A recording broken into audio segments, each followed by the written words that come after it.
म्हैसाळ सिंचन योजनेबाबत शेतकऱ्यांसाठी मोठी दिलासादायक घोषणा करण्यात आली आहे। जलसंपदा मंत्री राधाकृष्ण विखे पाटील यांनी टेंभू विस्तारित योजनेचं काम जून 2027 पर्यंत पूर्ण करण्याचं आश्वासन दिलंय।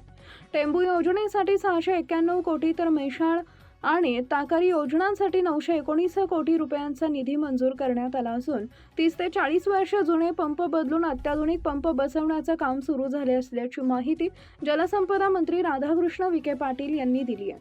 कवठेमहांकाळ तालुक्यातील श्री क्षेत्र बिरोबा देवस्थान आरेवाडी इथं बिरोबा दर्शन घेतल्यानंतर शेतकऱ्यांशी संवाद साधताना ते बोलत होते। यावेळी आमदार गोपीचंद पडळकर, आमदार रोहित पाटील, माजी खासदार संजय पाटील, पृथ्वीराज देशमुख, महाराष्ट्र कृष्णा खोरे विकास महामंडळचे कार्यकारी संचालक हेमंत धुमाळ, मुख्य अभियंता अलका अहिरराव, अधीक्षक अभियंता महादेव कदम, ब्रह्मानंद पडळकर, कार्यकारी अभियंता सीमा मोहिते, प्रज्ञा यादव, राजन डवरी, अभिनंद हरुगडे, हर्षद यादव आणि मासाळ आदी उपस्थित होते। मंत्री विखे पाटील म्हणाले की नवीन पंपामुळे पाण्याचा उपसा वाढणार असून कालव्यातील गळती रोखण्यासाठी बंदिस्त पाईपलाईनची कामंही सुरू आहेत।